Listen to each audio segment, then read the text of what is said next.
Hello साथी। आज हम लोग बिहार स्पेशल के अंतर्गत देखेंगे बिहार की नदियाँ। तो आपको ये बिहार का मैप दिख रहा होगा। बिहार का मैप कुछ इस तरीके का है।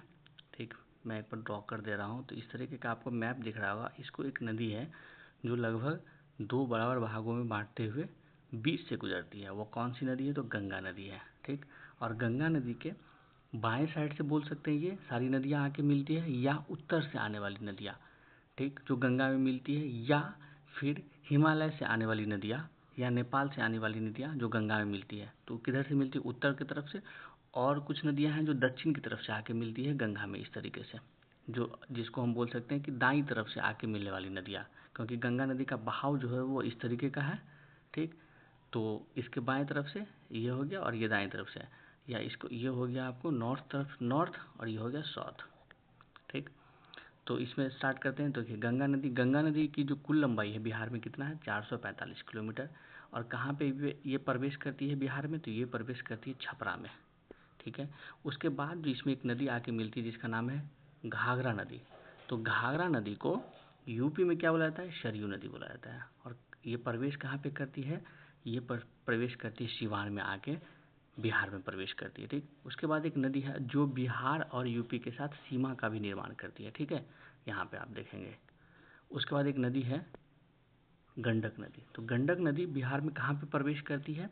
तो ये आपको प्रवेश करती हुई है पश्चिमी चंपारण के भैंसा लोटन में। ठीक है, बिहार में प्रवेश करती है और जाके पहलेजा पटना के पास क्या करती है? गंगा में मिल जाती है। और ये निकलती कहाँ से गंडक नदी? तो इसका उद्गम होता है अन्नपूर्णा, नेपाल के अन्नपूर्णा चोटी से। ठीक है, उसके बाद एक नदी मिलती है। इससे पहले एक ट्रिक देख लेते हैं इसका, उसमें मैं आगे बताता हूँ। ठीक, ये है, आप देख सकते हैं यहाँ पे मैंने बना रखा है GG BB KKM। इससे आपको क्या होगा? जो उत्तर से आके गंगा में मिलने वाली नदियों का एक ट्रिक है। देखिए, घाघरा, गंडक, बूढ़ी गंडक, बागमती। GG BB के से हो गया फिर कमला, अगला के से हो गया कोशी, और M से हो गया महानंदा। तो GG BB KKM, इसको याद रखिएगा। तो चलिए आप देख लेते हैं। यहाँ तक हम लोग गंडक देख लिए थे। अब बताते हैं आपको बूढ़ी गंडक। बूढ़ी गंडक कहाँ से निकलती है? तो ये उत्तर बिहार की सबसे तेज धारा वाला नदी है। और ये निकलती है कहाँ से? सोमेश्वर श्रेणी से निकलती है। और ये जाके कहाँ पे? पश्चिमी चंपारण में क्या करती है? प्रवेश करती है। कहाँ पे? बिहार में प्रवेश करती है पश्चिमी चंपारण में। ये क्वेश्चन पूछता है। और ये आगे खगड़िया के पास क्या होता है? ये गंगा में जाके मिल जाती है। ठीक, उसके बाद एक नदी है और गंगा में जमालपुर खगड़िया के पास मिल जाती है, बागमती नदी। बागमती GG BB, बी वाला आ गया, बी से बागमती। ठीक है, अब बूढ़ी गंडक हो गया तो लास्ट बी से बागमती। तो बागमती नदी कहाँ से निकलती है? महाभारत श्रेणी से निकलती है, नेपाल के महाभारत श्रेणी से, और सीतामढ़ी में बिहार में प्रवेश करती है। और जाके आगे बागमती नदी क्या होती है? गंगा में मिल जाती है, लेकिन वो डायरेक्ट नहीं मिलती है। खगड़िया के समीप ये इससे पहले बूढ़ी गंडक मिलती है, फिर ये जाके मिलती है इसमें। उसके बाद एक नदी है कमला नदी। कमला नदी क्या होता है? यहाँ से निकलती है नेपाल से, और नेपाल से निकलने के बाद ये कोसी में जाके मिल जाती है, फिर कोसी जाके किसमें? गंगा में मिल जाता है।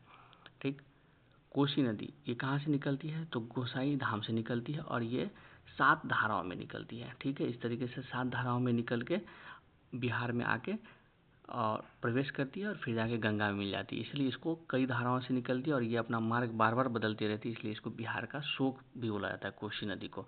और ये बिहार में प्रवेश कहाँ से करती है? तो सुपौल से प्रवेश करती है। महानंदा नदी, तो ये निकलती कहाँ से है? दार्जिलिंग से निकलती है, और ये बिहार और वेस्ट बंगाल का सीमा भी बनाती है कुछ दूरों तक। और फिर जाके ये पश्चिम बंगाल में प्रवेश करते हुए फिर से आ जाती है बिहार में, और फिर जाके किशनगंज में क्या होती है? गंगा में जाके मिल जाती है। ठीक है, तो ये प्रवेश करती है किशनगंज से, निकलती है दार्जिलिंग से और किशनगंज में प्रवेश करती है, और आगे जाके फिर गंगा में मिल जाती है। ये तो उत्तर बिहार से मिलने वाली नदियाँ होगी। आप दक्षिण बिहार की नदियाँ देख लेते हैं। तो ये दक्षिण बिहार से जो पहला गंगा में नदी मिलती है वो मिलती है कर्मनाशा नदी, जो बिहार और यूपी का सीमा भी बनाती है। तो बिहार और यूपी का सीमा बनाने में 4 नदियाँ हैं। एक तो हो गया कर्मनाशा, कुछ दूरों तक सीमा बनाती है, फिर घाघरा बनाती है, और फिर बूढ़ी घाघरा के बाद ये बनाती है गंडक। ठीक है, और यहाँ पे क्या बोलते हैं, गंगा भी कुछ दूरों तक सीमा बनाती है। तो आप बोल सकते हैं 4 नदियाँ बिहार और यूपी के बीच में सीमा बनाती हैं।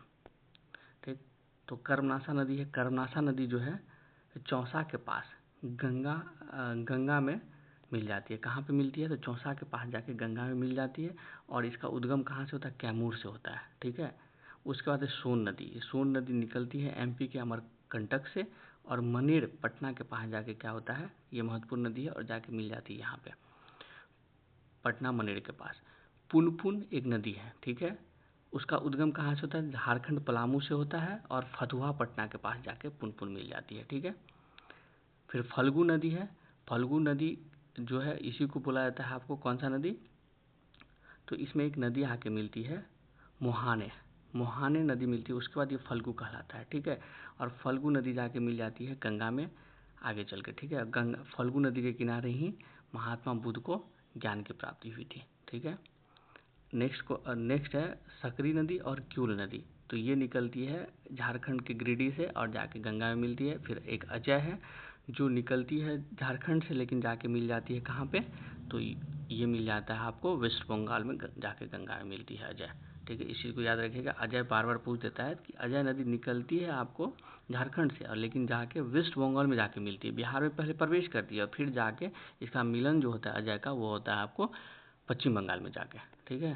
तो इस तरीके से और कुछ मैंने और भी फैक्ट दे रखा है, तो ये भी इसको भी देख लेते हैं। चलिए, जैसे गंडक है, तो गंडक का उपनाम क्या होता है, ये क्वेश्चन पूछता है। तो सप्त गंडकी बोलते हैं, काली गंडकी, सदा नीरा, नारायणी, नारायणी नदी, ये महाभारत में इसका वर्णन किया गया है, ठीक है।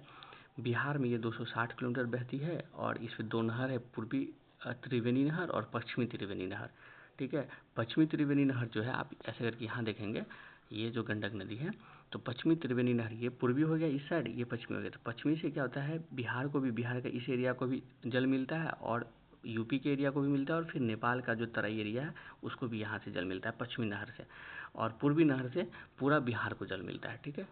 तो ये भी क्वेश्चन पूछ सकता है कि इस पे जो गंडक नदी पे जो दो क्या बोलते हैं नहर है, पश्चिमी त्रिवेणी नहर और पूर्वी त्रिवेणी नहर, तो किससे सिर्फ बिहार को जल मिलता है? तो पूर्वी त्रिवेणी नहर से सिर्फ और सिर्फ बिहार को जल मिलता है, ठीक है। इस तरीके से याद रखिएगा।